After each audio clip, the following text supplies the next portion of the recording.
And we are live. Welcome to the Hangout. Let me go ahead and post this in Facebook and whatnot. But welcome to the Hangout. This is the show that we do every Thursday night at 7 p.m. We usually go to about 8:30, sometimes a little bit longer, especially on days like today. I've got a special guest. But I appreciate you guys for joining if you're watching on the replay. If you're watching live, go ahead and let me know in the comments what you guys picked up this week. If you haven't gotten to the shop, then tell me which book you're most excited about picking up this week, because it's another great comic book day. Let's see here. A comic book novice is here. Yo, Max from A Goofy Movie is like one of my favorite cartoon characters. So that's dope. Let's see. The Daily Show says, yo. Tom says, hey, BJ. Yo, speaking of Tom, I got the song that you sent me. Haven't had a chance to listen to it. Thursdays are like a busy day for me. But I'm going to, because I like people spreading positivity. So thanks for sending that. Now, before we get too far into this, I should let you know, like I said, we have a special guest, and I'm really excited about it. So this guy started sponsoring my channel back in March, like way before anyone else was like, "Ooh, let me sponsor you." I take that back. I got my mainstream sponsorship in January, but I hadn't, you're like, you start a YouTube channel and one day you're like, oh, well, one day I want to have a relationship with Marvel or DC and have them send me books and so on. So this guy was like, well, look, I'll send you one book every month for you and one book for someone in your audience, and we'll just see how things go. And it's been going really well since then. So I owe a lot to this guy. You guys know him. You love him. You've seen him all throughout the collected editions community. This guy single-handedly saved us from those stupid emails like, hey, remember that book you ordered and paid for? Well, we thought we had it, but we don't have it. So we can send you a different book that you didn't care about enough to order, or we can give you your money back. So he saved us from those emails. He's offered like a crazy level of transparency and customer service, all while sending bulletproof packages from Houston, Texas. That's been awesome.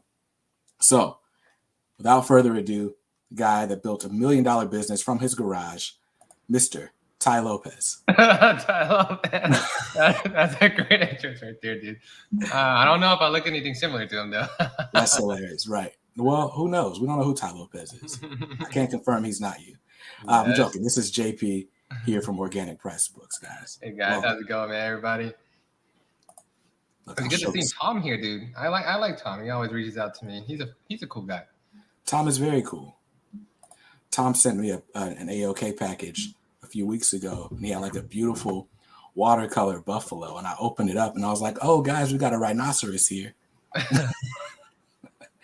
Let's see. So Comic Book Novices, I got all the new books I wanted, but the highlight of the week was getting the Walking Dead Compendium for $8. Yeah, you told us that in the Discord. Dude, that series is great. I'm almost finished with it, actually. I think I'm at the last arc, but the comic series is very, very, it's true to TV show, but it's very more sad for me. Oh, yeah. Crap. The everything that happens, it's like, oh man, that hurts. Yeah, word. So I've never seen the TV show. I have been collecting. They're doing the deluxe single issue, so they're re-releasing all of it in color. Yeah, they're re-coloring extras. So my plan is to do a custom bind, assuming they continue the whole series that way. Mm-hmm. And that's how I'll own it. I guess I need to start reading it though. We're like, I think issue 24 came out last week. Yeah, is it every 2 months or twice a month? I forgot. Yeah, it's twice a month. Twice a month. So it's gonna be a while though. It's for it to be all done. Yeah. Let's see. Roger says, thanks for shipping my Wolverine Volume 1 today. Oh, it'll be shipped tomorrow, but yeah. Art says, JP, love the service. Great job. I appreciate it. Oh, man. Phil's got the controversial question already. Says, what's the deal with the cancellation of the Batman TMNT Omni? Dude, DC, I don't know, man. They just don't like to make money or something. But when we get cancellation notice, I had to go in and ask them, is this book canceled? Because they didn't even know until I reached out to them. So Wow. And then they don't tell us why. They just say, "Hey, it's canceled." I'm like, "All right, cool. Let me let everybody know now. I cancel all these orders." Yeah. You know what's crazy? Batman TMNT, I heard it was canceled earlier in the year. So that's why I had reached out to you. Yeah, Yo, is this it still was strange because it was off of Penguin Random House and whatnot. So I was like, okay, but I reached out to Lunar and they said, hey, it's still available. And yeah. then last Friday, like, oh, now it's no longer available. So I'm assuming they get the news later than everybody else. I'm not sure. Well, I don't know because even after I heard it was off the catalog, DC printed their, the DC Connect thing, and it was listed in there for Yeah, shots to order. yeah, exactly. So it's like they really just like the last minute Yeah, because it was on like this month's yeah. FOC. DC in general is very confusing. So I don't even know. They don't even have their own like catalog. Well, that I can find. So Right. It's rough. Let's see, JP. It looks like your counter's clean after the place. Yeah, there's no more messing here. It looks cleaner. Right. Omnibus says, "Yo, What's up, man? I'm ready to see your videos. And with your new camera, $10,000 camera, dude. yeah, he just spent like $80,000 on a new camera setup This guy is crazy. to film himself in an office. No one's gonna see the quality difference. To film his Usagi's and TMNT. Let's see. Omnibus, I heard JP's back is still killing him from having to carry the entire industry. Hey, that's why I work out. Right. We're gonna get into your backstory because I feel like you've been explored is a weird way to say that. We've gone into your story at different corners of the internet. I know you did your interview with THC, and I'm gonna try very hard not to just retread that interview. But, different audience, different people. Yeah. So let's see. Let me go through these comments, make sure there's nothing else. All right, we're gonna deal with one last comic book shortage question real quick. The limited Something's Killing the Children's slipcase. I don't know what happened. All I know is I ordered 1,000 copies, right? Because I knew it was gonna go crazy. Right. And I was like, all right. And then Omar reached out to me and said, hey man, you should go check and see how much copies you're really getting. I was like, oh, is something happening? And I went to go check. It went down from 1,000 to 400. I'm like, oh crap, So wow. Yeah. So, but we should have enough for pre-orders. I'm assuming this is what I've been hearing from the industry that Boom left their FOC, their cutoff order, to order that slipcase until like the last month, and they didn't have enough printers or paper and preparation to handle all that, all those orders. Rough. That's rough.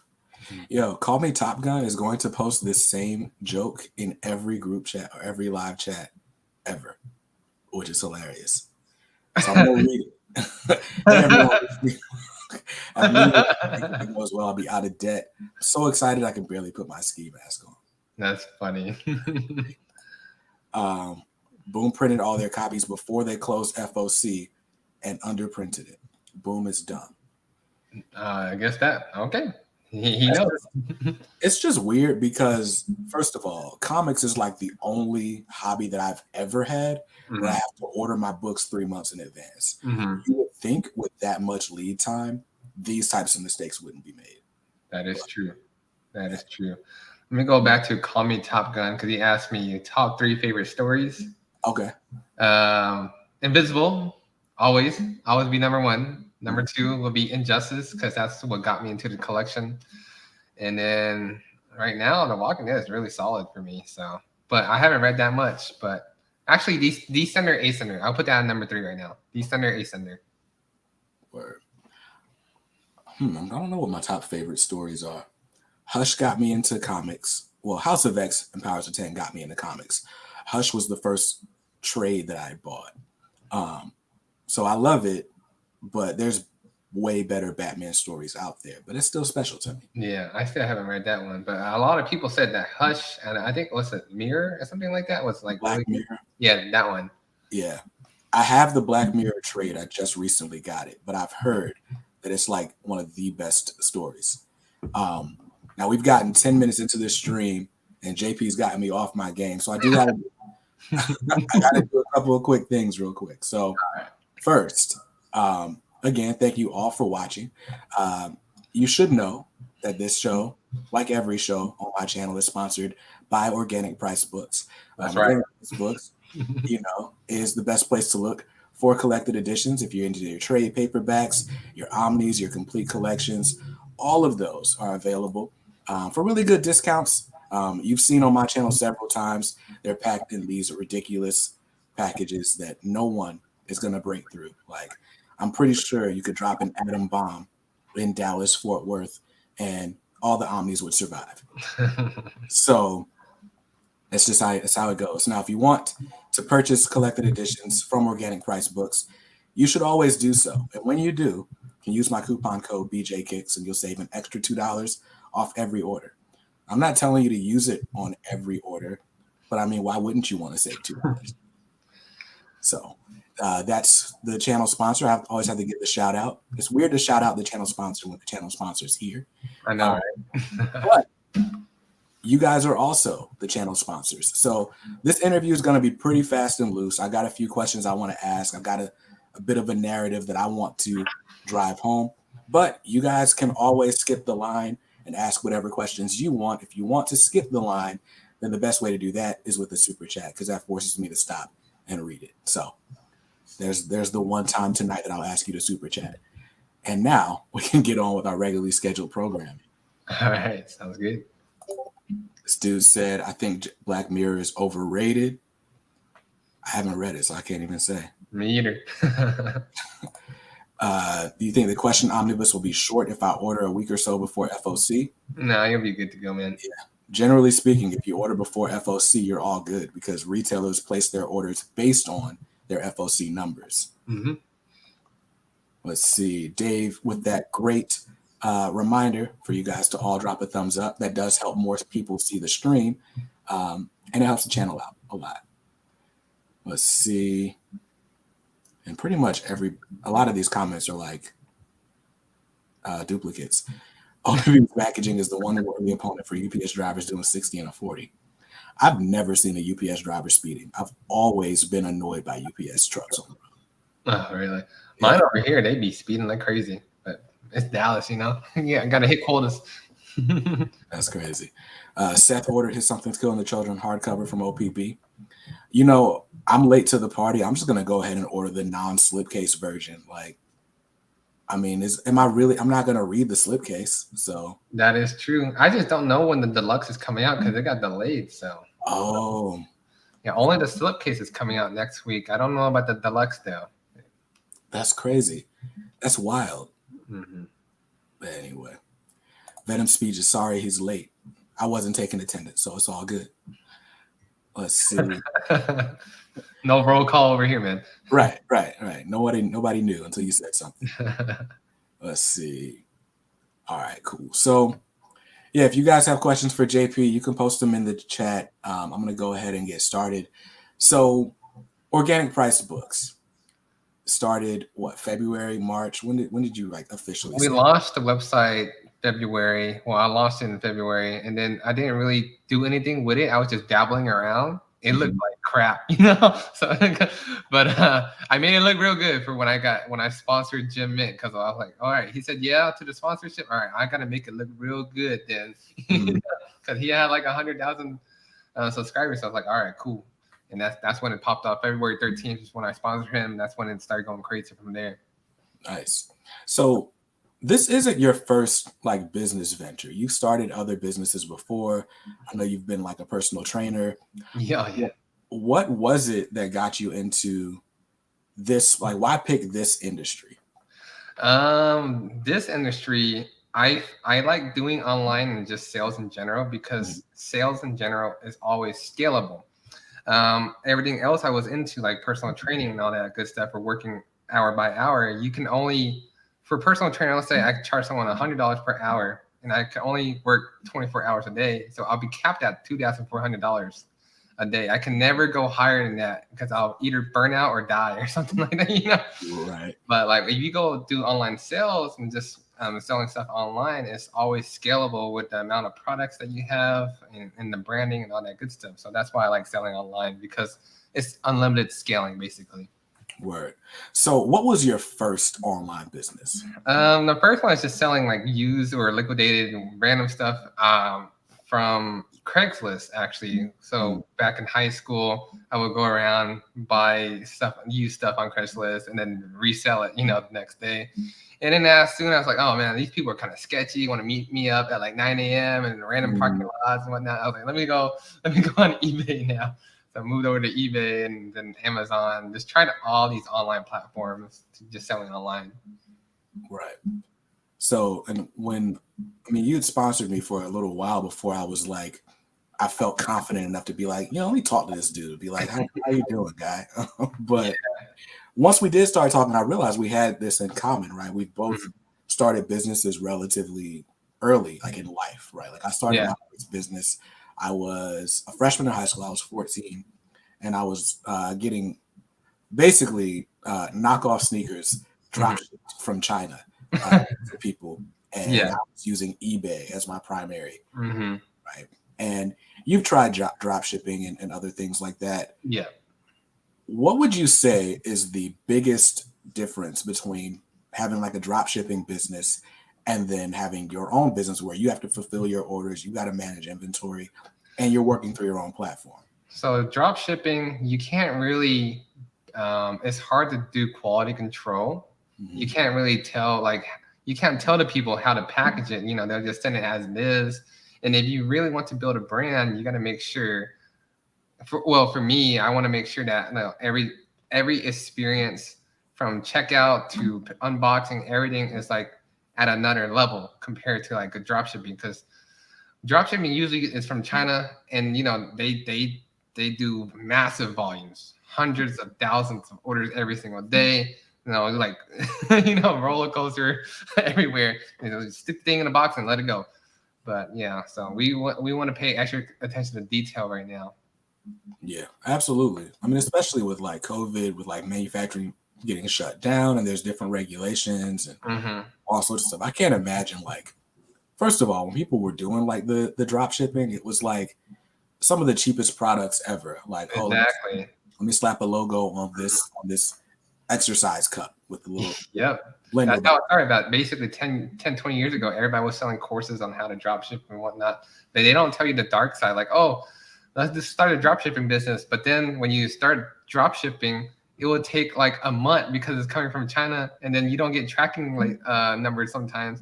And then you have customers like, hey, where's my stuff? And you're like, oh, I don't know. So, yeah. It's crazy. Like drop shipping, when I was selling sneakers and having them drop shipped, that was wild because for one, it cost you more to send it expedited. Yeah. And then, like I said, I was using eBay, and every now and then, I'm 15 years old. I didn't realize these were knockoff sneakers. I'm like, ooh, I'm selling Jordans for $5 or whatever. Right? So when somebody opened a case against me, like with PayPal, like it was like $700. I sold them like a Louis Vuitton bag or something. And so they like wiped out my bank account, and I'm like, yo, like this is, again, you don't know what you got. You don't know what you're getting. Yeah. I didn't have a bunch of extra money to just like buy inventory to have on hand to inspect it. I was like, cool, quick money. Yeah, and, exactly. But this was before all the drop shipping courses and stuff. If I'd seen one of those, then I wouldn't have even started that type of business. So, let's see. Ben Uncle says, I feel like the only people who get rich on drop shipping are the people who sell drop shipping seminars. Exactly. Yep. Yeah. Dog, online courses are such a scam. Like, and I mean, they're not all a scam. Like, the information is valuable. But the reality is 95% of it is a scam because everybody's going in there for the money, but not really for the education, teaching, and helping develop that person. Right. So it's like it's built into the business model that you can't ask me for support, right? If I got to sell 1,000 courses, to make my rent, I can't talk to 1,000 people in a month, with meaningful conversation. So, I'm fine with like the mini courses. Like, hey, here's 10 videos that I made about YouTube. Here you go. Pay me $50 for that. I feel like that's a reasonable exchange. But the problem is like the promises, like, oh, I can make you a millionaire in 60 days. Yeah. No, that doesn't work. I bought so many courses, it didn't work. So we got Omnibus says, "Why haven't my books I pre-ordered shipped yet?" And then he says that was sarcasm. I get that. So many. I tell Mitch that all the time. Like, man, these customers, they will pre-order, and it says the title coming out in 2022 or something like that, and they message me, "When am I going to get my order?" I'm like, "Oh my gosh, one of these guys again." Let's see. So we got a super chat. How do I even do this? Oh, it's down here. All right. BJ Kicks, cool shirt. We'll be sending you Here Comes Calico 3 next week. In the meantime, send your viewers to Indiegogo to pre-order it. 8 hours left. So Here Comes Calico. I've actually done reviews of both issues, excuse me. So it's like The Punisher meets like Captain Planet, which sounds crazy, right? But basically, this dude lives in like Brooklyn, and he's got like this Iron Man suit, and he uses that when he's fighting crime. But the people that he's fighting are like poachers or like people that go hunting or whatever. I think the last issue was like somebody had electrocuted a dog, was like dog fighting or something. Yeah. But anyway, the real hook to this series is like when the people, once he catches the people, he doesn't like just shoot them like the Punisher would. Like it's like the most graphic like violence ever. So it's just crazy when you're like, oh, it's an animal rights comic, but then you're like, oh, nah, it's way deeper than that. So yeah, Here Comes Calico. Go to Indiegogo, or just go to sigmacomics.com. It's the quickest way to get to it. And go ahead and order issue 3 because you only got a few hours left to do that. So we got another super chat here from Shannon. Shannon says, I've heard multiple times that I should start a YouTube channel showcasing local comic shops and my hauls and travels. Thoughts? I think so. So Shannon's in the K Squad. By the way, thank you for the super chat. Shannon's in the K Squad, and what he does is he's a truck driver. And so he's, sent all over the country. And every time he's got a little bit of a break, he stops. He'll find like a local comic shop, a Goodwill, a Second and Charles, some kind of discount shop. And he just goes crazy. And he posts his hauls in the group. I absolutely think a YouTube channel doing that would be great because then we can see inside the stores, kind of like I do with my Ollie's videos. That would be awesome content that most other people can't replicate. So. Yeah, that would be really cool. But and then you also showing the local comic book stores, giving them like more exposure, and maybe the people that live there could be checking that out too. So that would definitely be beneficial for you and the stores. Absolutely, yeah. I'm all about like having a different angle to your content when you can. Like, there's like 80 million of us that do comic book YouTube channels, and there's only so many variations of, hey, here's a new book that I got in the mail that you can do. But being able to showcase books or stores across the country, and as often as you're able to do it, like that's really dope.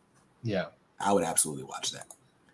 And Fetty 138 Proof says, Sir Kicks. Stores across the country would be cool and neat to see how different areas do things differently. Yeah. So, all right, Seth's got a good question. He says, what book surprises you on the number of sales? So Something Killing the Children really surprised me, only because I didn't know about the series at all. So when I first started doing pre-orders, I saw basically 200 slipcases sold that day. I'm just like, holy crap, So I'm like, all right, I definitely need to order 1,000 of these. But yeah, that one. And then when I read it, I was like, okay. And no wonder if people are buying it like crazy. It's actually really, really good. And then the Usagi as well. I'm like, who's gonna read a bunny? I always make fun of Mitch about that. Freaking Samurai Bunny. That's kind of silly, but it's actually really good. I read the box set. It was actually pretty good. I'm not gonna lie. Word. Let's see. Ben Uncles says Omar's doing me dirty by interviewing Tony Fleeks while I'm talking to JP. You've been shouting out Stray Dogs from the beginning. I have been shouting out Stray Dogs from the beginning. Tony and Trish follow me on Instagram. And Trish commented on my YouTube video, checking out or when I gave them like the top series of the month. Omar's definitely doing me dirty, but I'm more disappointed with Tony. You know, what's funny is I called Tony Matt in my review. I was like, oh, I think it's Matt Fleeks. I forgot his name. And he commented and was like, actually, Matt is my brother's name, so it's all good. Oh, okay. But anyway, so let's see. Okay, this dude's still talking about Shannon's channel. So yeah, Shannon, you should absolutely start that channel. I'd watch it. Nathan says, as a new comic collector, what are some good modern Marvel omnis? You want to take this one, JP? You can take it. You read more Marvel than I do. I only read like 2 stories so far. Yeah, you know what's funny? Like, I definitely read more DC than I read Marvel. I've just now started buying a bunch of Marvel because they're reprinting everything. Like, Yeah, exactly. yeah. I have everything Marvel, but I only read Image and some DC. So, I mean, out of what I got, I mean, I don't think you can go wrong with like Captain America by Brubaker. Yeah, that's great. Really good. And I hadn't read any Captain America before that. I just grabbed this Deadpool Beginnings omnibus that got liquidated. It's been in Ollie's, but it's like basically the first few appearances of Deadpool. So I mean, that's a jumping in book. Ultimate Spider-Man is coming out next month. You can pre-order that at Organic Price Books. That's got, I mean, that's basically the jumping on point for modern Spider-Man for most people. Yeah, there's a lot. There's a lot of good modern Marvel omnis. If you want, though, I did a full rundown of all the Marvel omnibus that are coming out, or the ones that I'm most excited about that are coming out over the next 3 months. Some of them got delayed to like January, February, but I give full thoughts on each of those books and whether or not they're new reader friendly in that video. So check that out in the What I'm Getting playlist on this channel. Let's see. Call Me Top Gun said he just bought Bendis or Daredevil by Bendis omnibus. There's lots of Spider-Man omnibus. Yeah, I've heard like every Daredevil omnibus is a pretty good jumping in point for Daredevil, so you can try that. And we got a question from Seth. He says, where would you like to see your business in 1 to 3 years? Have there been challenges with the rapid growth or has it been sustainable? For in the next 1 or 3 years, I would like to start selling off more branded stuff. Like we're making book stands right now, so I'm having it manufactured and created, whatnot. It's just those bamboo book stands. I don't think I have one around me, but those regular bamboo book stands that you see on Amazon, we're gonna have one with the OPB logo. So I think book stands will go great with the books, selling books, and then maybe moving on to toys and statues, but probably not until I get a bigger warehouse because I don't have room to store hundreds of toys because those things are big. Those things are big. So here's a bamboo book stand. Yeah, that's exactly what I'll be selling. Yeah, so we're getting like 500 units, and then we're just throwing on the logo right there, and just testing out other stuff. Maybe some book what's it called? Bookmarks and stuff like that. I did want to sell digital art where I would have like creators or artists that do those custom book covers or dust jacket covers, but I don't think I could do that because then I had to get the rights from DC, Image, whatnot to sell that art. So that would be a great idea, but I don't think I could do that right now. Yeah, you would have to license that, and that gets tricky. Yeah.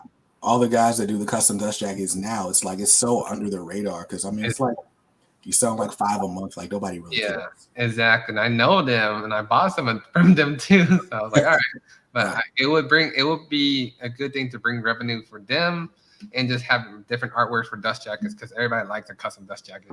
Right. Yeah, I'm wondering if Marvel is even thinking about that with this whole debacle because they keep soliciting the wrong covers or crazy stuff happening. DC is the worst though. Yeah. Like DC's placeholders are always better than the real books. Okay, cool. So have there been challenges with you growing as fast as you have? Because so the challenge is it's just like since nobody knew me back then, there would be industry delays, like freight delays and stuff like that. And they're like, is this guy scamming me because I didn't get my books on a release date? And I'm like, oh. Like it didn't even leave Diamond yet. It didn't leave the warehouse yet. So we're just waiting for it to come in. So Yeah. That's the only challenge, is not having that reputation, and then also getting hit with freight delays and stuff like that. Yeah, because when you're a newer retailer, you Mm-hmm. know, Diamond, for example, isn't gonna like treat you with any kind of priority. Yeah. Like my shop's been in business like 20 years and Mm-hmm. they've got 3 locations. Like they're gonna get attention before you do. Yeah, Um, I had a Diamond rep. I would send them emails and whatnot, and I would like literally get ignored. You know, so I'm like, oh, all right, whatever. yeah, that's rough. And it's always difficult, like building that reputation Mm-hmm. in a new business, which I think that's why it's so like it was such a good idea for you to do so many sponsorships Yeah, um, to really spread that word of mouth.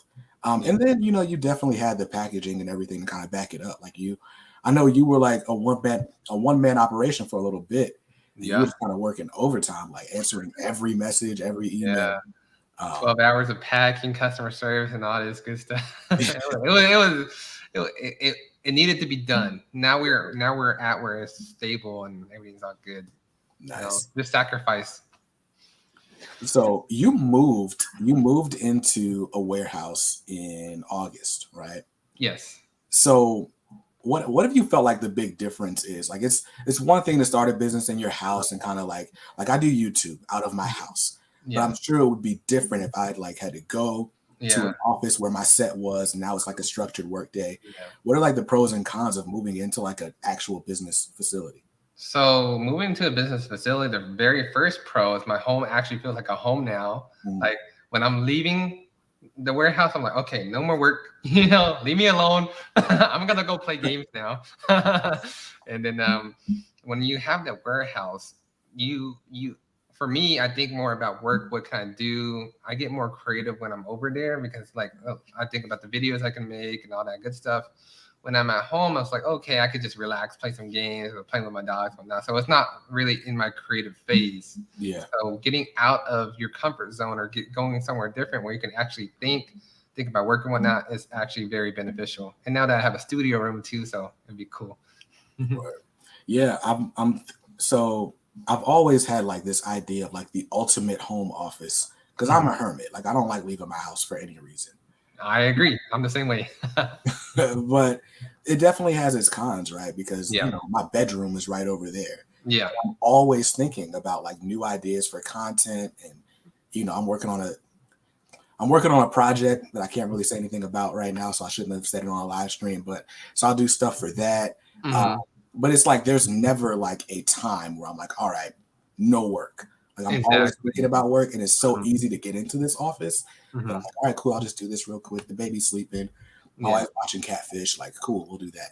Yeah. Um, yeah, so that's definitely a con of Yeah. having yourself in Yeah. that. 10 minutes turn into 1 hour, then 3 hours and whatnot. And you're never really at home, you know? Right, right.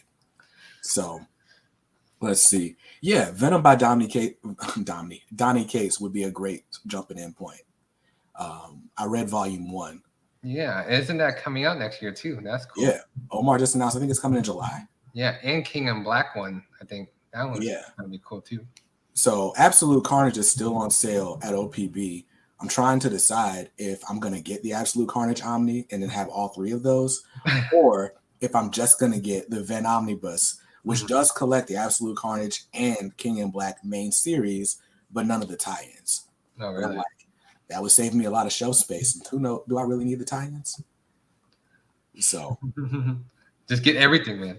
That's what I would tell everybody. Get of course everything. you would. Of course you would. So Ben Uncle says, you mentioned in your warehouse tour you got stuck with a bunch of Invincible compendiums after the Amazon restock. Any other books you guessed wrong on and didn't sell like you thought? So there's this one title I did not guess wrong on, but I got screwed over on, was the Harrow County Deluxe series, Mhm. whatever, the reprint. Yeah. So the FOC was for Harrow County 1 through 4. So I was like, okay, I'll order 200 of each because like 200 volume 2 and whatever 3 sold. And then people are going to start collecting it again. But then they canceled it, but kept volume 1. So I got stuck with 200 copies of volume 1. I couldn't cancel that, but like, yeah, we're going to print that one. I was like, no one's going to collect it anymore because everybody's going to cancel their order. So I Right. got stuck with 200 of those. It's still slowly selling. Sheesh. And another bad one was probably like Spider-Gwen. Yeah. Spider-Gwen, like, it was really just a cover by, Mm-hmm. but it's like, are you really gonna read Spider-Gwen? Like, and I grabbed one. I had pre-ordered one, thinking, oh, maybe my daughter will want to read it. But it's like, I don't even know if she would want to read it. So it's just there taking up space. Is the story that bad, or is it just like nobody like really cares about it? It's not. I mean, it seems interesting enough. I just don't think people care. Like outside of the movie, it's not like with Miles. Like Miles has a bunch of lore around him. With Spider-Gwen, they keep relaunching her series. So she's Spider-Gwen, then she's Ghost Spider, and then it's like, and Gwen Stacy overall is just like overused, it seems. So I feel like people just never really caught on to the whatever the single issues were. And then so there just wasn't a ton of momentum going into the omnibus. But I mean, most comics are good. I think Christos Gage does a bunch of writing in the Spider-Gwen book. He's local to our area, like North Carolina, and he does a lot of cool stuff. He did the Batman Fortnite, so I'm sure there are good stories in it, but I hadn't heard anyone talking about it, and I just assumed I would. Okay. Daily Show says Spider-Gwen's really good. So let's see. Yeah. This guy at Pete's Ben Sinnen sent 6 of whatever MYR are. Let's do a conversion. Let's figure out exactly how much this guy just paid me. So, all right. So for $1.44, he says, show your full design tee that you're wearing with full screen. So, guess I got to do it. So this is, I got this from Target, but I mean, it's basically just X-Men #1 or number 11, the Jim Lee design, but the inks only. I love this shirt. I actually have 2 of them. I got this one, which is a large, and I bought an extra large because I lost this one. Just found this one today. Mitch says you totally guessed wrong on Usagi slipcases. I mean, I did order a lot.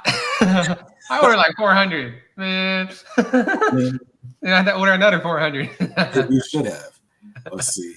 Omni Nation says Event Omnibus by Donny Cates is going to be a lituation. That's his favorite word. Everything's a lituation. Lituation. By the way, that one of those other omnibus retailers like really pissed Day off, so he's OPB full time now. That's good. That's good for me. Right. Blue says he bought 2 of these shirts as well. I saw a third one earlier today, and I was like, maybe I should buy another one. It's like white Air Forces in the year 2002. Like you can never have too many. That's true. So, let's see. Nathan says, as a massive Star Wars fan, I want to get into Legends. Any recommendations? The one you sent me. God, what is it called? Star Wars. The Old Republic. The Old Republic. I've heard great things. Kev actually got one. He won the other copy you sent me, and he read all the way through it and really liked it. Okay. But he hates the omnibus format, so he's going to be giving it away. He was just like, it was too heavy to hold. Yeah, that is true. I don't really read omnibuses that much. I read digital. Let's see. Star Wars Vader Omni is my first Star Wars comic. Anything? Are there any must reads for Star Wars? Let's see. What, the Darth Vader Gillen whatever one, right? It's got. I mean, yeah, Gillen is the one everybody wants, but Charles Soule. Oh yeah, that one's coming out soon. That one's coming out next month. But yeah, I think I don't know. Those would be my first Star Wars as well. I had Jason Aaron, but I sold it when they announced the new printing because I want the Mark Brooks cover. But I just think that's pretty much like the Jason Aaron 2015 Star Wars series. The Darth Vader, I believe, came out the same year by Kieran Gillen. And then like 2017, they did Star Wars and Darth Vader. Darth Vader by Soul was like 2017. I think those are all great. The Soul series I believe is set before A New Hope. It's like between episode 3 and episode 4. So there's a lot of room for character development. I haven't read the stories, but I can imagine like that's some pretty good reading, that one specifically. So yeah, Dr. Aphra is pretty good as well. Where have Dr. Aphra. I need to read that. That's the very first one I gave you, I think. It when was. we got sponsored. Yeah, when we first started, Dr. Aphra was the first one. I need to read that. I didn't want to read it before I read Star Wars. Let's see. Omnination says I wasn't supposed to tell you that he's a customer. He was going to tell you when he was ready. That's hilarious. Marcelo's been reading Dr. Aphra, says it's pretty good. The comic book report, Dominic is late to the party, but says this is great. Omnibuddy's like, what? Hates the omnibus format? Yeah, I mean, I love omnis, but I mean, I gotta admit, they are hard to read. Like, yep. Like, I mean, I sit at my desk most of the time when I'm reading books, so it's not a big deal. Mm-hmm. But I got this thing to like read other places, but it's like this is too much. Like, it's like it's not comfortable in a bed. Like, it's just I like to read in my bed, so that's why I read digital. So I could just lay down and just read on my tablet. Yeah, it's hard to do with Omnibus. Yeah, I'm planning to buy an iPad now that they've updated everything. I tried to buy one over the summer, and then like they literally canceled my order. But it come to find out, it was like 2 weeks before they announced the M1 iPads. So I'm glad they canceled my order. Yeah, that's good. But I still need to order an iPad. It's really been long enough. You'll never have it. No wonder you can't open up the books I send you, dude.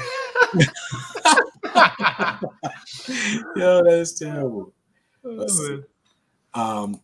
K Park wants to know why the Life and Times of Scrooge McDuck is so expensive. I don't know, man.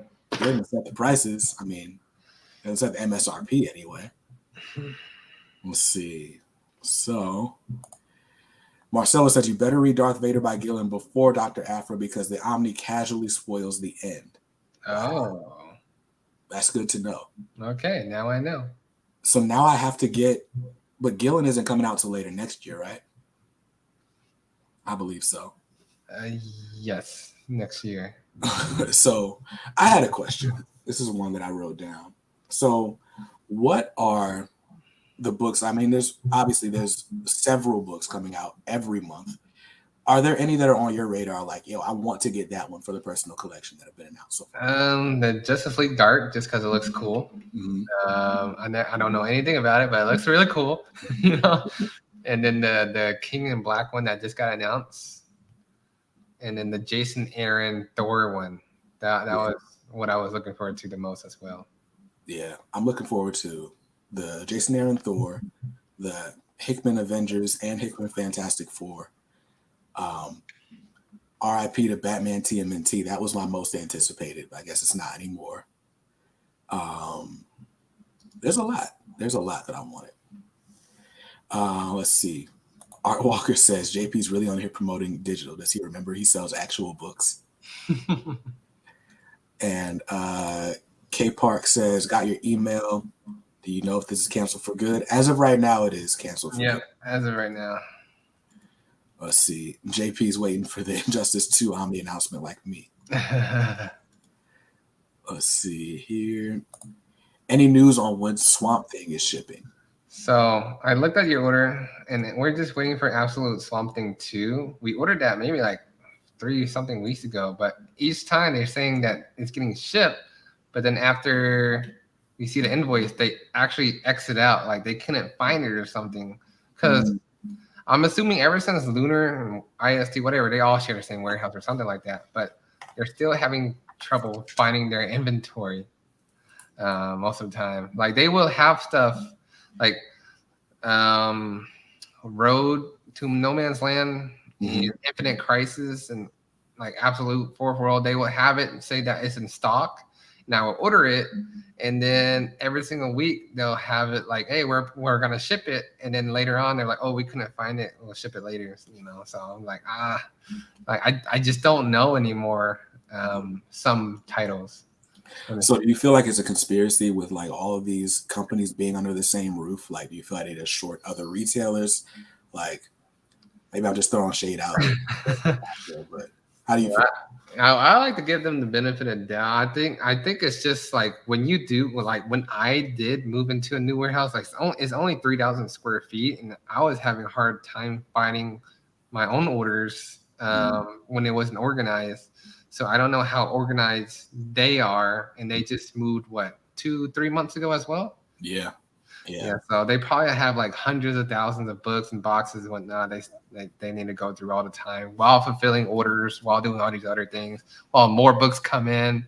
So I was gonna say it's hard to how is it keeping up with because you just moved, like you said. How is it organizing your stuff? But then there's new pallets of books coming in every week. Mm-hmm. Well, with Marvel's giving me a month delay, it's been great, But organizing is better now that we moved in, because as soon as the pallets come in, we unbox it, we ship out all the orders that came in, and store the rest in the back, and just made the shelf alphabetically, so we're all good to go.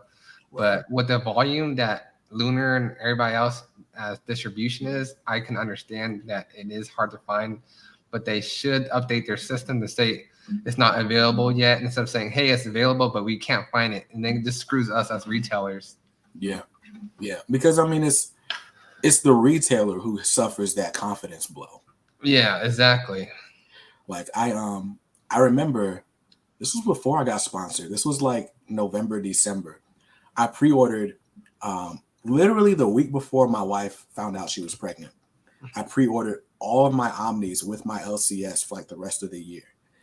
And December came, and there were like 3 books that just never showed up to the LCS. Like Diamond was just like, oh, we don't have them. And it was like the X-Men Volume 2, The Road to No Man's Land, and Injustice Volume 2 just didn't show up. And this is back when IST is like, all right, every Tuesday at 3:00, and they still do this, but it was like by 3:05, all the books would be sold out. And so it was like, all right, I find out the week of release that I can't get this book, and now I can't get it online anywhere. And this is pre-OPB days. And, so but because of that experience, I still don't pre-order Omnis at my LCS. Yeah. And it's, it's not the LCS's fault. It's fully Diamond's fault, but I just don't put any trust in that system. Exactly. So I go to retailers that specialize in these Omnis, in these books, because I know they'll at least have a bunch of copies on hand. I don't have to worry about, okay, the one copy that my LCS ordered for me isn't going to show up. So Nerdette says, hey, what's up, Nerdette? Tristan. I'm going to be on Nerdette's channel on Monday, if I'm not mistaken, sometime Monday morning. Let's see. Omnibuddy says, oh man, you had 3 minutes to buy your books at IST a year ago. It was a nightmare. That was true. That was true. It was absolutely a nightmare. And yes, otherwise you were paying double. That's why I got into it. I was like, okay, let me go, get some extra copies. Yeah, I appreciate it, man. I appreciate you getting into this game because, again, the market is the market. Distributors are the distributors. Like, the books are the books. It's all the same stuff, but what you've added to this is really the transparency and the service, right? Like, now we all have access to more information about how things work, what's getting delayed, what's shipping out. Whereas before, you would just kind of place an order, wait for like 3 weeks. Hopefully, it's like, okay, we're just waiting for the little notification saying it's picked and scanned. Yeah. And then you either get that or you get an email like, oh, sorry, we sold too many. Yeah. Or they don't even tell you the new updated release dates and stuff like that. So Yeah. It was rough. I'm pretty sure I know the answer to this. Grant says, will you match the cheaper price of a competitor deal? Not at this moment, only because there's so many factors when it comes. Like, I know everybody looks at price at just price, but you have to factor out where the other people's location is, So I know IST and whatnot, they're closer to Diamond, so they get better shipping rates, whatnot. So, it factors in with shipping costs. We got to factor in all these other things, the volume orders and all that good stuff. So at this moment, not right now. Yeah. Mickey says the website and transparency of OPB have been great. So kudos to you. And Born Hitman says, will OPB ever get into selling manga? So we do sell mangas, not a lot of mangas, but we sell the deluxe ones or just anything over basically $30 to $40 because a lot of mangas are like very small and they retail for what, like 15 to 20, those really smaller ones. Yeah. And that's just no profit margin at all for us. And that's just a lot of inventory to keep track of with no profit margin. And that just, a more headache for us with not a lot of money. Yeah. Yeah. So it's just like, man, let's put that aside. That way we don't get bogged up like other retailers where they can't ship out books on time because they still anything and everything under the sun. Yeah. Yeah. And I mean, again, with these profit margins, it's not worth it for a lot of this stuff. Mm-hmm. Let's see. I think we're caught up on the comments so far. So you guys keep the questions coming. Omnibuddy says, ask Dark Horse to do more deluxe editions. Dude, they do. When they make the deluxe, it's great. They just need to make more and be more consistent with their solicitations. Word. Let's see. So we talked a little bit about distributors, right? And it's made the news that Marvel switching to Penguin Random House for their books, and we're getting like all these pictures from different retailers, like all my shipments arrived damaged. Have you been a victim of that, and how has that transition been going for you? So 90% of my books that I order from Penguin Random House do arrive damaged corners, whatnot. Because what they do is, this is before they went with Marvel. This is when I ordered DC omnibuses and whatnot, or anything hardcover. But what they do is they just put a label on the case of books. That's it. They just put a label on a case of books and they send it to UPS to get it shipped. And I know how UPS handles their stuff, especially when they're on the time crunch or they had to get stuff out really as soon as possible. They start throwing stuff around. So like always, back then I had to order like at least 5 cases of omnibuses just to have one come in, good condition, and I still everything else that's wear and tear, and that's why a lot of my wear and tear was DC books and always those damaged corners. And then with the freight, with Penguin Random House selling Marvel stuff now, I usually do FedEx freight because they do appointments. They're good with their phone calls. But Penguin Random House is shipping through AAA Cooper, which is another freight company, and right now they kind of suck at Dallas. Penguin Random House, because I was supposed to receive the Wolverine restock Omnibus Volume 1 this week on Tuesday, but I've been calling them every single day, and they finally picked up today. But like I call them like maybe 5 to 6 times, the line is dead or nobody picks up. I'm just trying to figure out when it's coming in.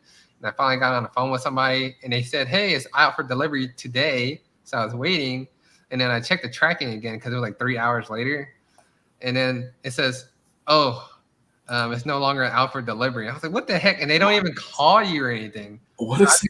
Yeah, so I had to call them again. And I was like, "Hey, what's going on?" They're like, "Oh, we just received the paperwork, but not the pallet." I'm just like, "Okay." They're like, we'll have it sent out tomorrow. I'm like, "All right." So it's been a headache right now with just freights. And I contacted Penguin Random House to see if I could change carriers, and they're like, "Nope." So I'm like, "Oh, okay." Wow. So you brought up the wear and tear section, so I wanted to show the audience, because a lot of people, they might skip over it or think, "Oh, there's nothing good in this section," right? But I mean, you just heard JP kind of describe how things end up in this section. It's just being mishandled between the distributor and the retailer. And so a lot of times these books, the just below pristine, a lot of times I don't even notice the difference, but a super hardcore collector might. The corners up. There might be an issue with the dust jacket or something. And so they end up in the wear and tear section because, they might have some cosmetic damage, but it's not bad enough to send it back to the distributor. And, it's not so bad that nobody would want to buy it. So you guys can see the X-Men by Chris Claremont and Jim Lee Volume 1 is in this section. There's Invincible Ultimate Collections, Low Deluxe by Rick Remender, which to my understanding is not getting reprinted after these sell out. It's Kazar Omnibus. So there's a lot of good stuff in here. And this section gets updated pretty often. Like, how often would you say you update this section? It used to be a lot more frequently, but like maybe every 2 weeks or so. Gotcha. whenever I have time. But the Infinite Crisis that I just got on there is literally from Penguin Random House because Lunar doesn't sell it and Penguin Random House has it.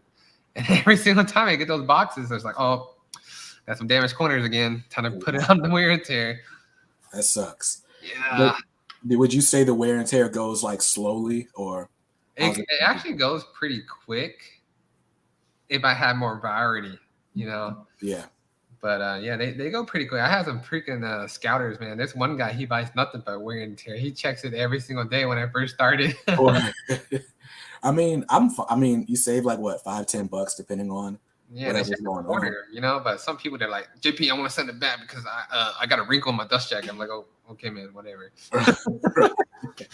Omnibuddy says, "Love me some bumps to save bucks." The only book that I slightly like regret buying from wear and tear was that Usagi slipcase. Uh-huh. There's nothing wrong with the books. I did an overview.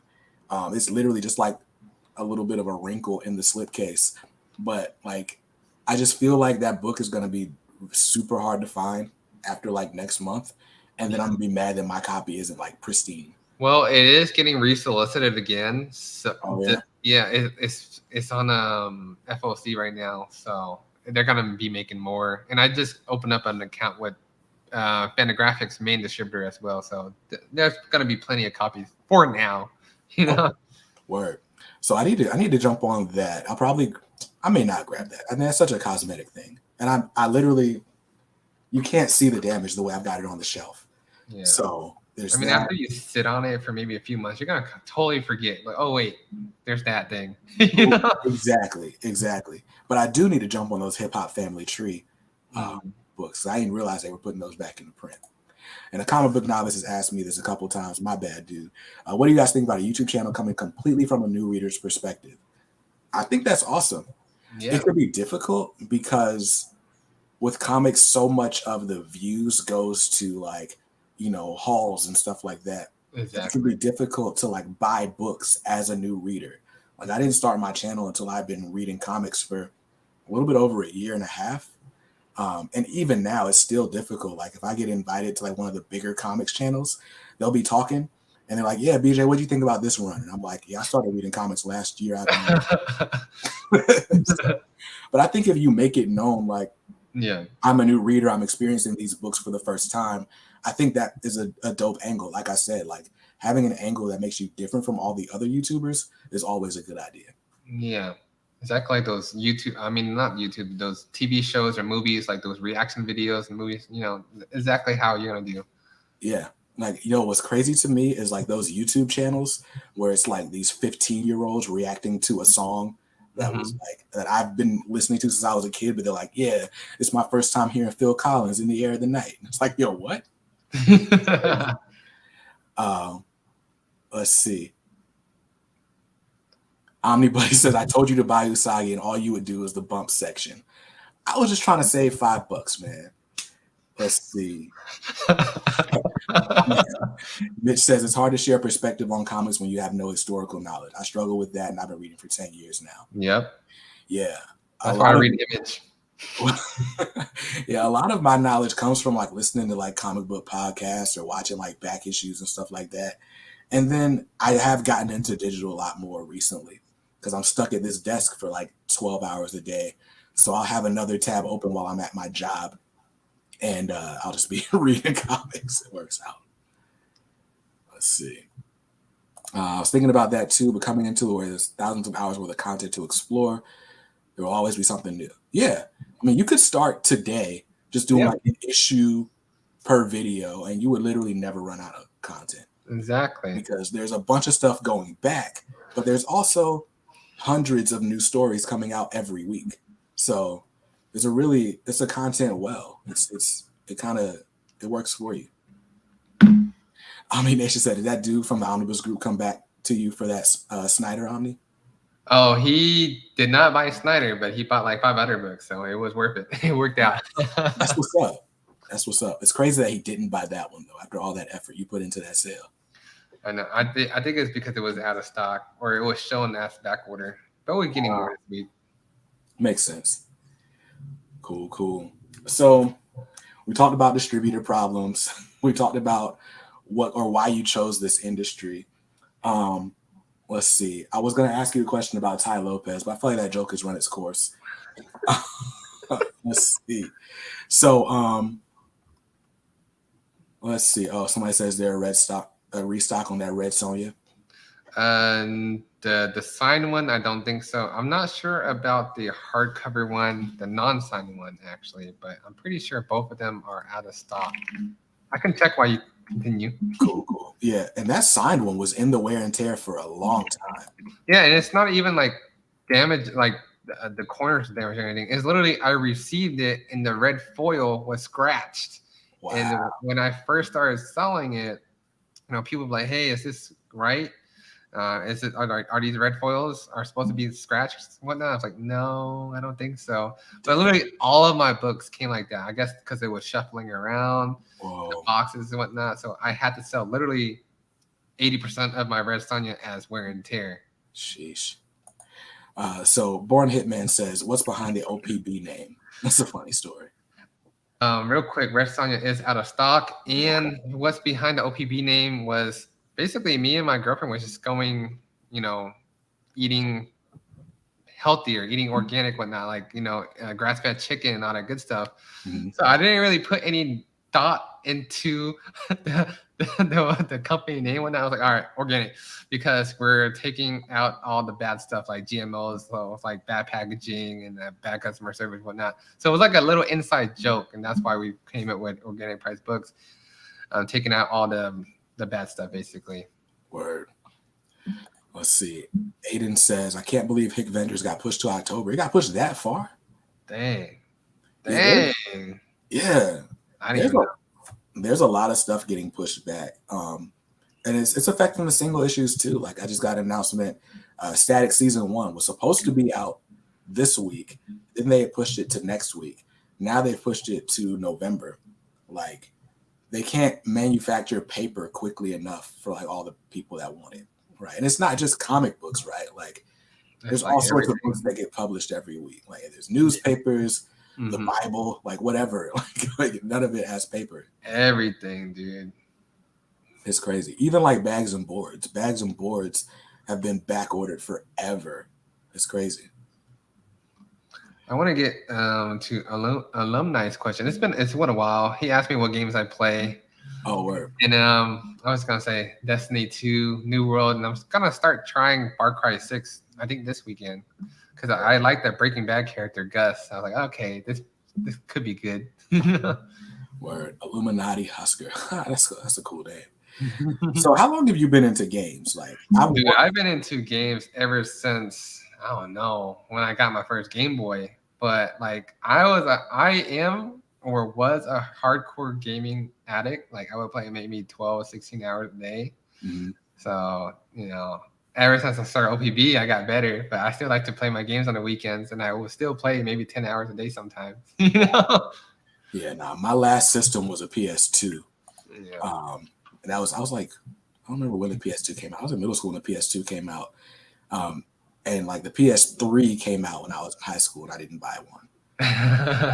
Because we didn't have like a ton of money growing up. So like I would get like one game a year. Yeah. The last game that I remember playing was 50 Cent Bulletproof for PS2. Dude, that's the last game you ever played? That was the last game I bought. I mean, I bought a controller for my PC after I built my new computer. And I played Injustice. I played Mortal Kombat 11. Just fighting games. Okay. But I'm not good at games. And like to get good at games, you gotta play like so much. You gotta play so often. And I don't have the time. Like, I mean, I can't play for 10 hours a day. Like I already got a YouTube channel, I got a job, I got kids. Yeah. They would never see me. That is true. You're gonna get yelled at. My girl gets mad at me sometimes. She's like, stop playing games. Right. She's like now shaking her head.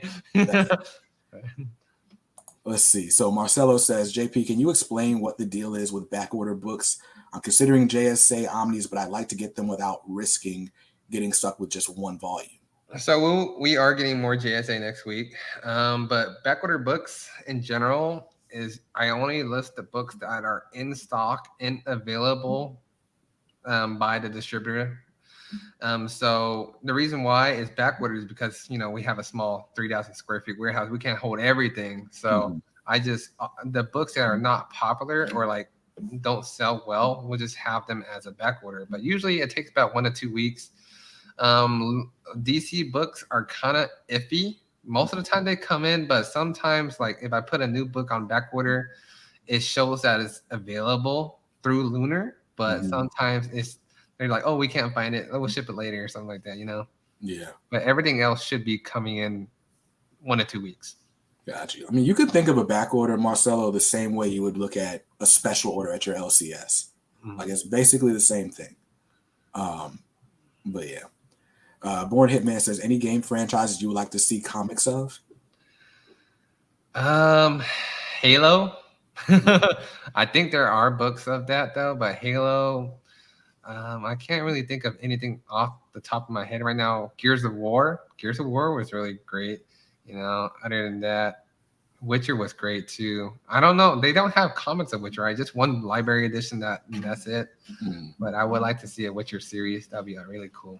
Or, so I'm gonna ask, like, how? Because obviously you started this business because you enjoyed comics, right? You got it. You read Injustice and were like, yo, I can't get enough. Let me buy a bunch.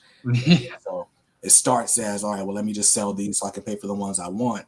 Mhm. And now you're in a warehouse. You got employees. You got kids. You got to manage in the warehouse. Like, so I want to know like how growing a comic related business, how it's affected the hobby. Like, do you still enjoy reading?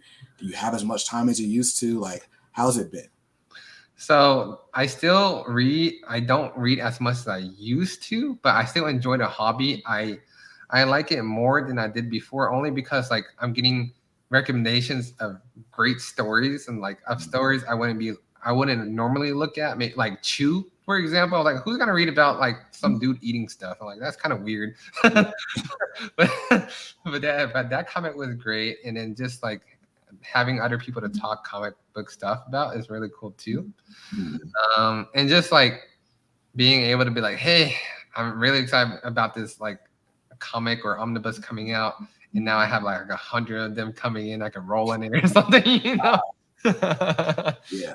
I kind of feel the same way about YouTube. Like starting a comic book YouTube channel, I talk about comics way more than I read them now. Yeah, But without the channel, without like the community in the comments, there's a yeah, lot of stories that I would never have even tried. exactly. And so it's been really cool. So now I've just been trying to like find a balance. And so I don't even know if the audience has noticed, but I don't post Wednesday videos anymore.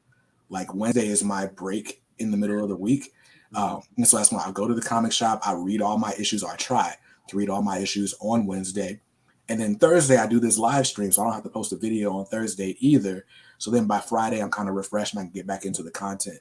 Mhm. But doing like a video every day, it's almost impossible to record, edit, publish a video, and have time to read comics. Yeah, it's draining, and then the quality of the content won't be as good as well because you don't spend as much time with the thought and everything. So that's why I try to save mine for like Fridays. And we did get a new camera and everything, so Word, it'll be a lot better. word. What'd you get? I got a Fujifilm XS10. It was like the top rated. I literally Google best recording camera.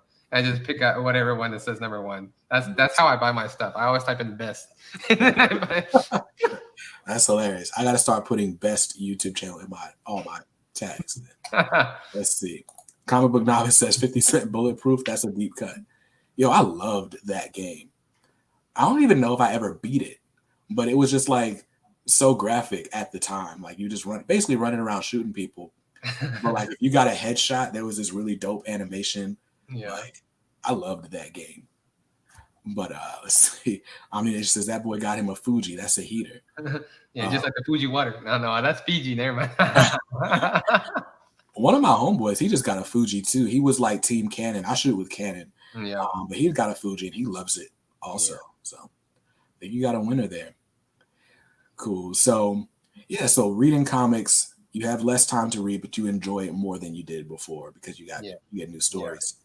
Where what would you say the biggest downside of having like a comic business is? Like, do you ever get tired of talking about comics or people talking to you about them? So I don't get tired of it at this moment because I'm still fresh. Like this month is literally my first year getting into comics because I got DC'd this month last year. So I'm still fresh. There's the only downside I would think of is like when I'm talking to people, I could get spoiled, and they have like maybe 10 or something 20 years of history, so I never knew like who Batwoman was or who Batgirl was, and what happened with them and whatnot. And then I am finishing up The Blackest Night. That'll be my next YouTube video I'm making. Man, I didn't know all these characters, all these superheroes in DC died. I'm like, what the heck, they're always alive. Well, I love how like with DC events, they tend to throw in like everyone, like all these characters get in. So like you get to learn about people that you would never have bought their regular books, and that makes you more interested in their characters. I feel like other companies should be able to do that better too. Because I've been reading Marvel comics for like 2 years, and I feel like they never really cross over with each other like that. Although they used to. Marcelo says you should name your company Best Price Books. I know, right? Then I'm gonna get flamed, because people always make fun of the other two companies, making fun of their names. Right. Like the stock or overpriced. And stuff like that. So I don't want any of that, Right. What you gotta do? Say GMO price books, Right. That's the worst. Pesticide books. Let's see. So that's really cool. So again, I said this at the top of the show, but we're getting closer to the end, so I gotta say it again, dude. Like I'm so grateful to you for, just your vote of confidence, right? Like when we hooked up, I think I had just gotten like 1,000 subscribers. Like I was a little fish, right? And I'm still a little. Like I got like 3,000 now. Yeah. But I mean, things are growing. Like I've been told that I'm growing faster than some people have grown in the past. Yeah. But I'm definitely like a small fish. So for you to be like, hey man, I'll do this for your audience. I was like, yo, I really appreciate that. And I owe a lot. You should thank my girl too, because I showed her your video one time. She's like, oh, that guy has a really cool voice. And I was like, okay, I'll reach out to him then.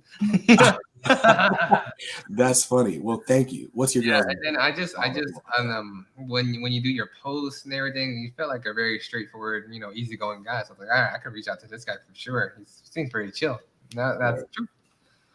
I appreciate it, man. It's funny because I don't even remember how. I think I saw you in one of the groups, right? So I added you as a friend, but I was like, I don't want to like reach out and be like, hey, can you sponsor me? Like, I just feel like that's weird. So what my plan was, I'm gonna wait till I have like a certain number of subscribers and be like, hey, dude, I'm getting this many views. Like maybe we can find a way to work together, right?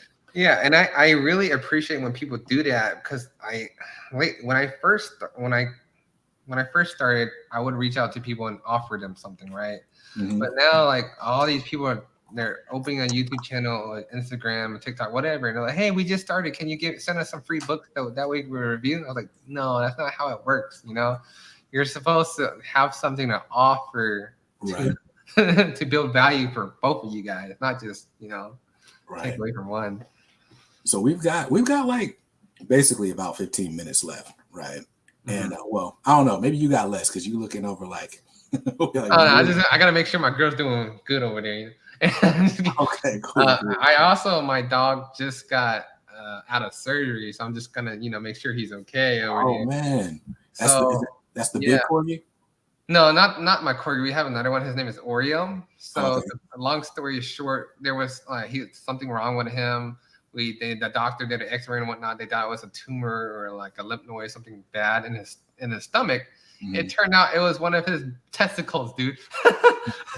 Like we thought he was neutered because we didn't see any balls on him. So I was like, okay, cool.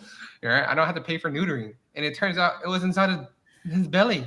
It just never dropped, I guess. Wow, that is crazy. Yeah, and then the doctor was like, out of my 15 years of being a vet, this is the first time I ever saw this. I'm like, that is wild. Well, I hope your dog is good. Like, I can't imagine how that feels. Like, that's rough. Yeah, no, he was like when he was walking, like he would look like he was always in pain, like limping and whatnot. And I was like, wow, I was like, that's really strange. Hey, stop that! None of that. Well, yeah. So yeah, I want to say thanks to your girl for recommending that you sponsor the channel. Yeah. And, you know, I'm excited. Like, you know, I've been growing, you've been growing. I Mhm. can't take credit. Credit goes to channels way bigger than mine, but I Yeah. appreciate being a small part of the story. That's been cool. Yeah, but I really like how, Omar, Jim, everybody in the comic book community is very tight niche. They like to support and help each other grow instead of like, oh, go away, you know. Right. Right. It's been really cool. Because I've gotten to talk to both of them on different occasions, and they're both really cool dudes. Yeah. Um, but yeah, so the last, 12 minutes or so, we'll just I want to talk about just kind of business tips, right? Okay.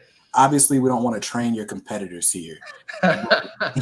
You did just start a new YouTube channel where you're kind of going over the secrets, the behind the scenes of how you've grown this business. Yeah.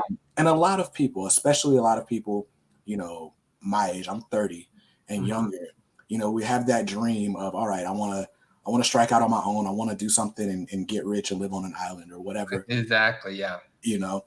So first of all, what do you, what would, if you had to give one piece of advice to like an aspiring business owner, what would it be? So my one piece of advice I would say is figure out what you want to do, Mhm. like what industry, whatever it is. Figure out the 5 skill sets that you need, or whatever skill sets you need. Buy 20 books, all the courses that you can, and just learn and just commit to that industry. Because imagine the things that you can learn and do and develop when you actually learn those skills. Because a lot of people, when they go into business or try their things, they will go into something, they will dabble. They wouldn't really understand what they're going into. Like, let's say drop shipping, right? They wouldn't really understand how to really do drop shipping. They were like, okay, let me just, go into the site, buy whatever, and just see how it goes for a month. Mhm. But really educate yourself on what skill sets you need for that industry and just go all in for at least 1 year. I Yeah. would like my recommendation will always be 5 because that's the golden standard for businesses is 5 years, Mhm. because the first maybe 1 or 2 will suck and it's it's taking forever to grow momentum. But Mhm. they don't realize, like most people don't realize, that you're actually growing and getting better and getting more educated. And then those first 2, like a bamboo tree, basically, the first few years you don't see anything, then out of nowhere, bam, Right. like growing like crazy. So really understand those 5 skill sets. So like for me, I'm going into comic books, right? Mhm. So what are the 5 skill sets I need to learn? Basically marketing, communication, and now I'm going to YouTube, so I need to learn how to do filming, and then how to pack books and whatnot, distribution, and then just learn on those skill sets and just build and compound and develop them. Yeah. That's basically it. Yeah. I would say, like, if I had to give people one piece of advice, it's just like jump out there and get started. I think a Exactly. lot of people do a lot of research. They do like the online courses Yeah. and all this stuff. And what happens is like you'll find they'll research for like 3 years and then Yeah. start something and Yeah. then realize they hate that thing. Yeah. Analysis by paralysis, or paralysis by analysis. Yeah. And so like, because Yeah. even with this channel, right? Like, there's a bunch of ways to like make there's a bunch of ways to like make money as a content creator. You can build a big audience, then charge companies to access that audience. Exactly. But then also, right, like I do video, so companies could pay me to just like make videos for them. Hmm. A bunch of different things, but like this is my second, like, kind of major YouTube project. Yeah. I guess I'll just hold this like this. So you don't need to be a professional, to be a really good YouTube channel. Oh, is that what we're doing right now? But nah, so with YouTube, it's like you gotta figure out what you want to do, right? Like I've done the whole thing where like, okay, I've built a big audience. Like I have 25 or 24,000 subscribers on a different channel, right? Yeah. But the revenue from that channel is just me selling them courses and like education and stuff. Yeah. But then I realized like I don't want to do consulting. Like Yeah. I don't want to talk to people all day. It doesn't matter how much they pay me. I just don't want to be sitting in front of a webcam talking to people all day. Exactly. Yeah. And so it's like you do Even though we're doing that right now. but I mean, this is different. Yeah. I do Yeah, I this know. once a week, Yeah. and I'm talking about comic books, right? I'm Mhm. not like all right, set your profit margins and then Yeah. put this much money in your Facebook budget. Like I know all that stuff. Yeah. I find it a lot more interesting to know that stuff and use it for myself, right? Hmm. Like to grow an audience, to build a community. And I don't have to like ask my YouTube audience for money, right? Exactly. Company comes along and is like, hey, can you make a video? Cool. I charge them, Hmm. but I'm not charging the people that I'm talking to on a daily basis. And that takes so much pressure off the content. Yeah. But I wouldn't know any of that if I didn't just like jump out there and do Yeah. something. Exactly. So you should definitely start sooner than later. Yes, definitely start sooner than later, but also develop your skills as well and don't stay the same. Right. Right. Absolutely. Aiden says, honestly, most of Omar's announcements have been disappointments for me lately, but that Van Omnibus by Cates is pretty big. Aiden, what you got against Black Panther, dude? I'm joking. We got Black Panther. We got Daredevil announcements. There's been a lot of things announced. The Luke Cage Omnibus. Oh yeah, Luke Cage. I'm excited for that. I really love the TV show. It's fun. Where 70s Luke Cage is just, it's rough dialogue wise. Mm-hmm. Like it's like, oh, I've got you, Jive Turkey, sweet Christmas. Like it's just, it's crazy. But I'm still excited. Like with all of these like, famous Black characters, I'm curious to get into their origins. Because we've seen the movies and stuff, and we've seen like the TV show, like you said. But a lot of us haven't read that stuff, so it'll be fun. Let's see. I don't even know what Daily Show's laughing at. Probably me dropping this thing. My Wednesday. Probably. But all right, so we've got the one piece of business advice out of the way. What is the most unexpected lesson you've learned through building all of this?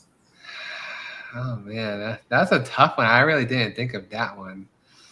The most unexpected lesson that I learned. Shoot, I was prepared. Basically, I guess how I thought working from home would be the ideal situation, but I actually like working in an office, keeping work from home separate than work and home separate. I always thought I could have it together, but after doing all that, I'm like, I really like having, work separate because everybody was selling the dream of, you could work from home, you can work from anywhere. Exactly. But I was like, man, I really like to have the office. Yeah. I think what's funny is like the pandemic really put that into perspective for me because my goal had always been, I'm going to quit this job so I can stay home all day and just do fun stuff. Yeah. Do my work or whatever. Right. But then all of a sudden, everybody got sent home. So I've been working from home for like the last year and some change. And it's like, I never leave. Like, more specifically, I never leave this room. And it's rough. Yeah. It can be rough sometimes. So that is true. You gotta start playing some games, man. Well, I mean, I make this room fun. Like, so that's why I put so much effort into the room. Like I surround myself with movie posters. Yeah, got this big TV and stuff. I like the lights behind it too. That's dope. Thanks, man. Thanks. So I try to do things to like, if I'm going to be stuck in this room is going to be like the ultimate paradise. Like I want to walk in this room and exhale, not like tense up. That's always the goal. JP says, do you still feel like you're the shark and not the goldfish? You ever decide if that's what's making the trip to the warehouse? I am still the goldfish. I was always still be the goldfish for a while, because I don't want to get too comfortable. A lot of my employees, they like to look at, the positive reviews and stuff like that. But I like to go look at the negatives because that's where we get our true feedback and see how we can develop and grow. Yeah, it's tough to read. Sometimes people could be mean, but that's actually like free constructive criticism. Yeah, I mean, that's how you get better, right? You focus on the things that people say you're not good at, right? Like, for example, LeBron James, in my opinion, is like the best basketball player of all time. He's not the greatest, but he's the best to me. Yeah. But when people criticize LeBron, they have valid points. He did lose 6 times in the finals. Yeah. He does have like a 70% free throw average or below, right? Yeah. So if LeBron like put work into his game and all of a sudden started making 90% of his free throws, you couldn't criticize him like that anymore, right? Yeah. And so that's how people get better. JP says, how normal is not seeing any movement on a package? Well, there's a statement on the website about that, isn't there? I know, right? I put that on a website, FAQ everywhere. I still get this question almost every day, especially with USPS. Word. But like I said, we always ship by truckload. Mm-hmm. And because we ship by truckload, they do not scan the packages. And sometimes I asked my carrier this and they explained how it works. They would go straight from the truck into 18-wheelers. And then 18-wheelers would then take it to different states, all the way to New York. So sometimes it takes like 2 weeks for the package to get scanned. Not too long ago, maybe like 2-3 weeks ago, this guy reached out to me. It's like, hey, man, my Berserks haven't shipped yet. I was like, okay, we shipped it out like a week ago. And he messaged me later. It's like, stop lying to me. He was going off. He sent me like a 3-page paragraph, like, how I'm a shady business and all this whatnot. And then on Monday, because he did it over the weekend, I guess he was venting, had a lot of free time to complain. A lot of people, they have too much free time. They like to get in their feelings. Right. But on Monday, I looked at the tracking again, and it says, hey, it's got scanned in New York. So there was like no scans at all the way until I hit New York. And from Texas to New York is pretty far. I shot him an email, hey, your first package got scanned in New York. Like I said, could take the 2 weeks. And all he said was, okay, great. Wow. So I'm just like, yeah, that's the people I have to deal with sometimes. It's whatever now. That's rough. That's why I could never go into a product business. Like, I just can't. Because like selling anything is difficult, but I can't. When I do like giveaways and stuff, I got to go to the post office or whatever. You can schedule package pickup, but it's like, I couldn't imagine doing that all the time and then dealing with people like, because as soon as people order stuff, it's like, hey, where's my stuff? Exactly. I don't have a tracking number yet. Like, what's going on? Exactly. I can't. My homie Al Keaton says, hey, Brandon, I made it. I appreciate it, dude. That's my guy. He's done a lot for the channel too. Yeah. Let's see. Ben Uncles can't agree with my LeBron take. He's excited for the season. Listen. I mean, Jordan's always going to be the GOAT to me because there's no other athlete that made me like change the way I wore my hair. Like I literally, when I was a kid, shaved my head bald. Me and my cousins had a contest like, okay, who can look the most like Michael Jordan? We all went and got baldies at the same time. Like, I was decked out with Chicago Bulls stuff. I had Space Jam comforters and like wall stickers. So like my childhood is Michael Jordan, and no one has taken over the game like that since. I feel like Iverson kind of came close from like a cool factor, but no one's like better than Jordan. But LeBron has been like consistently great since I was in middle school, and like something's got to be said for that because I'm 30 now. Like that's crazy. No one does that. Yeah, but when people throw paper balls into a trash can, they say Kobe. That's true. I never liked Kobe. Like as a player, I gained a lot of respect after he retired and started doing like interviews talking about the Mamba mentality and stuff. Yeah, I really gave a lot of respect after I saw his interviews and then his work ethic and all that. Yeah. Ben Uncle says, I love Jordan, but as far as biggest effect on image and style is Iverson all day. Absolutely. Born Hitman says, working professionally within your hobby can lead to burnout. How do you avoid and get over getting burnt out with comics? I'll let you answer that one. So I read on the weekends. Basically, I read. So for me, I enjoy comics because it helps me, my mind races a lot. It races like crazy. When you're an entrepreneur business person, you don't stop thinking about like new ideas and stuff like that. So reading comics and reading stuff like that, I read it at night, basically 2 hours before I go to bed. Actually puts my mind at ease where I just in the story and just focus. And sometimes like I used to be able to do that with movies and TV shows, but it feels like when the scenes get too dialogue heavy or it feels too long, it's like I lose track and I get in my head again or like check my phone.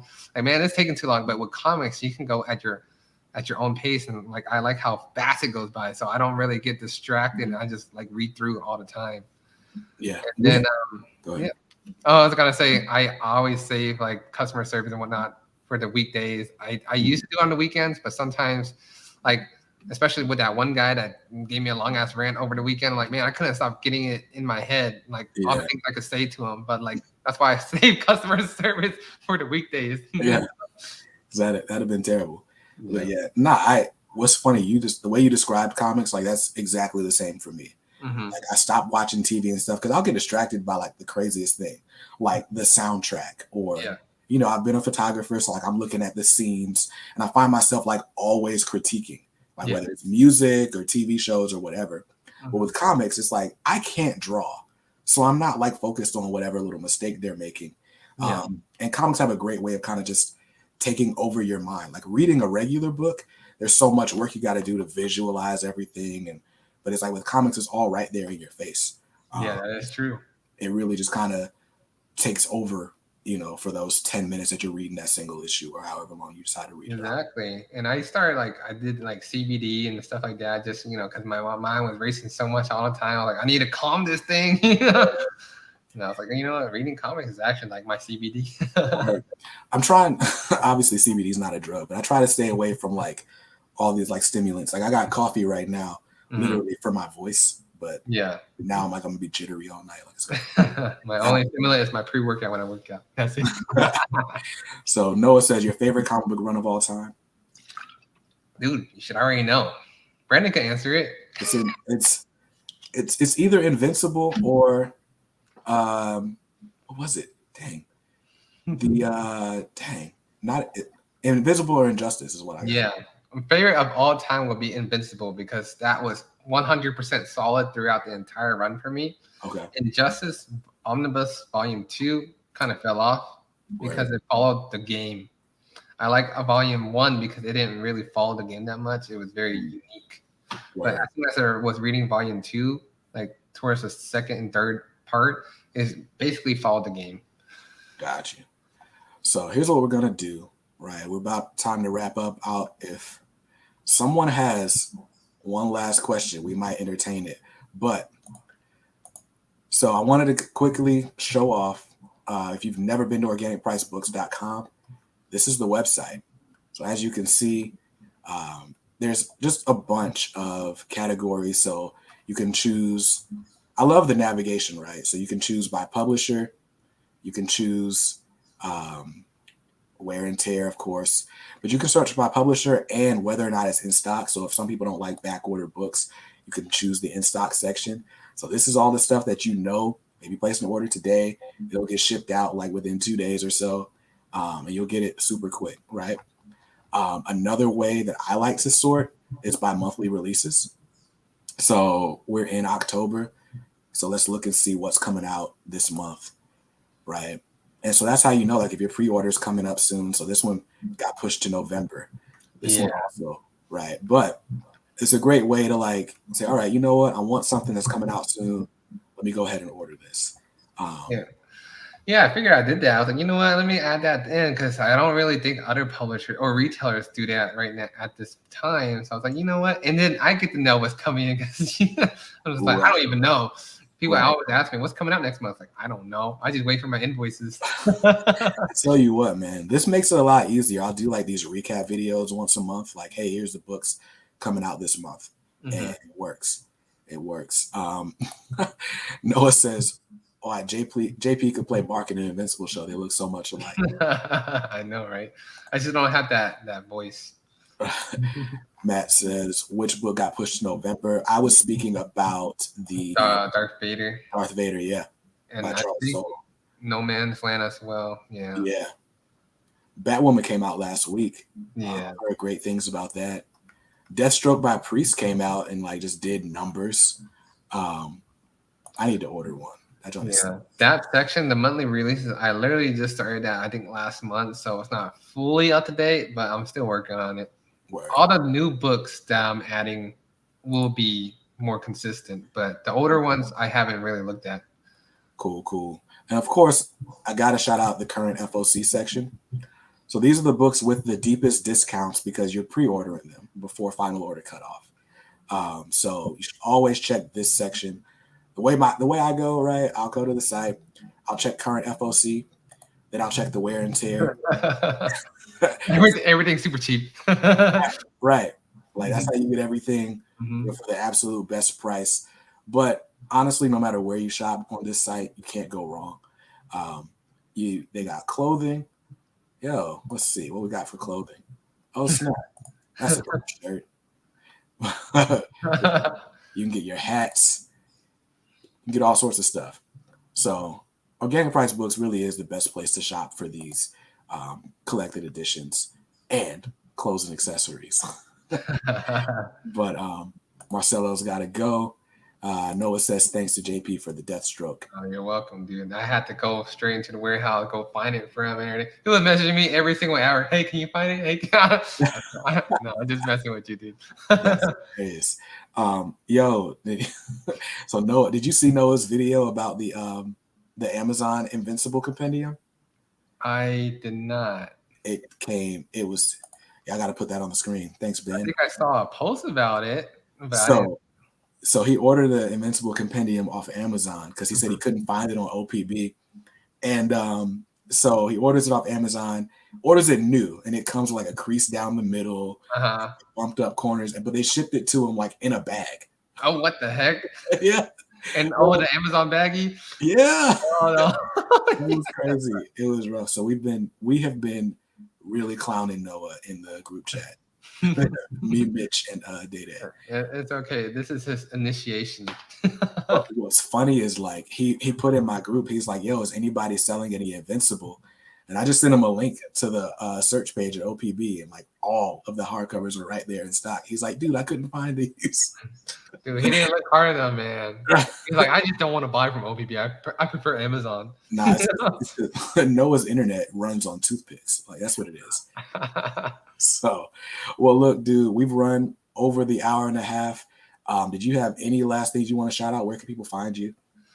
Dude, find me on Instagram. I need more Instagram followers. I need to hit 1,000. Come on, guys. I need you subscribe to the YouTube channel. I'm getting right. But yeah, other than that, just whenever you guys don't see any books or have like deluxes, hardcovers, whatnot that you guys want, just reach out to me. People have been reaching out every single week.